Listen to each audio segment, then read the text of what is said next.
Hello everyone, Kevin from KTech Services, back again for another educational digitizing video. Today's video is about on pulled satin stitches. I've gotten the question about it's like what can I do about if my satin stitches gap between each other, and this is an example of a number sign. Um, and it's all because of different directions of the satin stitch. Okay, if you look at this example here, you'll get that sometimes where it pulls away little gaps here.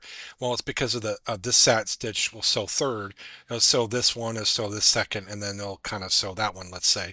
And by the direction of the vertical stitch, it'll pull away these two or three of these stitches and then leave a gap. Okay, how can I combat that a little bit? Okay, so kind of depending on what you're dealing with, and then you're just kind of going to add some stitches is what you're going to do. Now, I'm working with Design Shop version 12 professional. You will need at least editor and let's see, vector or a professional to do this. Okay, so let's get started here. So obviously we want it to turn out like this versus this. Okay, if that's happening. Okay, so what we need to do, obviously I have this broken down in a on my stitch list here because we don't really need to show you that, so we'll just turn all that off. So what we're going to do is we're going to go ahead and digitize what I call a cap or a tie down stitch. So in a different direction, so when that goes over, it's not going to pull down the sat stitches on these corners and stuff, or these ends really. Okay, so how do we go about that? Okay, so to do this, I have my accelerator editor set, on my keyboard. I have W for walk stitch. I have the number one for column one, and then I have C for complex. So you can set up your keys. It makes it a little bit faster. That's the reason why I say that. So let's get started here. So just going to do, I'm just going to go up here and hit a walk stitch. Now it doesn't matter because it's going to place all the new stitches that we're going to do at the bottom, but I'll show you so you can kind of see what you're doing. Because so we're just going to walk in the center, then come over to here, and then I'm going to enter on the keyboard, or so I close it. I'm going to hit my number one on my keyboard, and I'm going to do 4 points for a column stitch in this direction. Okay, and then that crosshair or that plus sign is basically means where the last stitch is. So I'm going to hit W for walk, and I'm going to move over, and I move down, and then I'm going to stop, and then I'm going to do number one, and I'm going to do 4 points just like this. Okay, and then I'm going to walk up to all the way up to here, let's say. Okay, number one, number column stitch, and I'm going to do 4 points, close, and then I'm going to do W to walk down a few stitches, and column one here, and then I'm going to close there. Okay, enter, and then a W for walk. I'm going to walk over to here.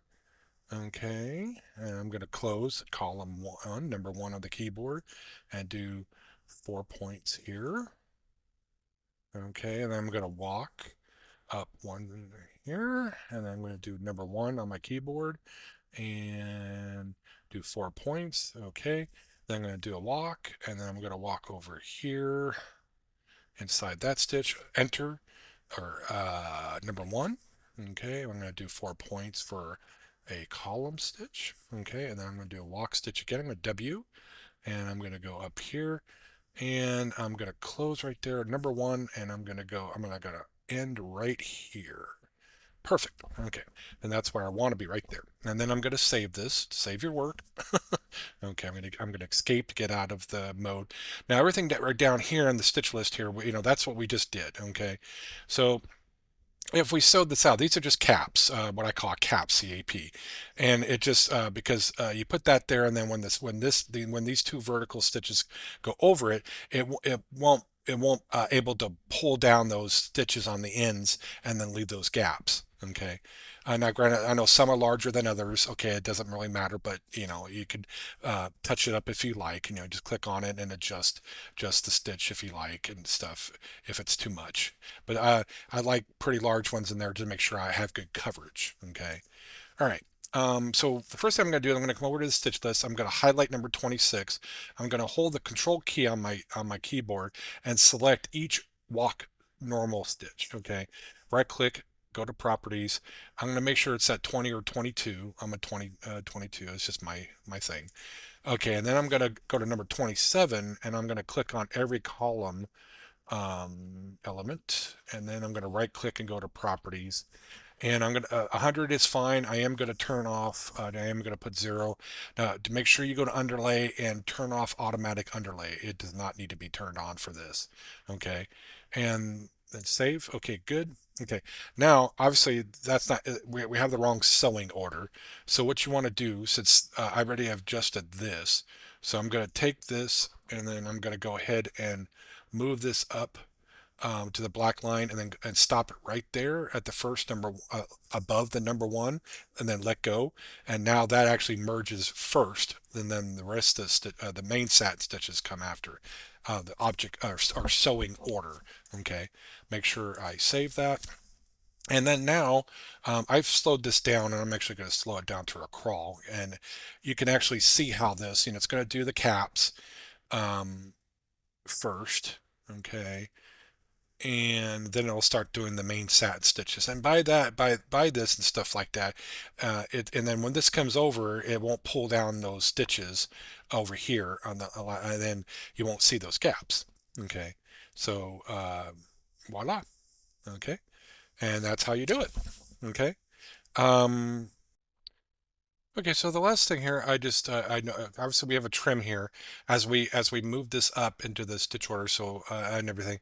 So we've just gotta. I mean, it's okay to have a trim like that, but it's just because we haven't really tied in. Let's see. So column 1, okay, where the red X is, that's the end, and then all we really need to do is on the next element is make sure that.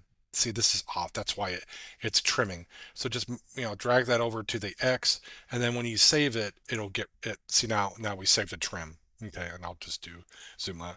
So that's it. That is it on this video. I hope this helps you out and I give you a little better insight about actually fixing that. Please give a thumbs up and a like to the channel so I can actually do more of these. And thank you for stopping by, and we'll see you on the next one.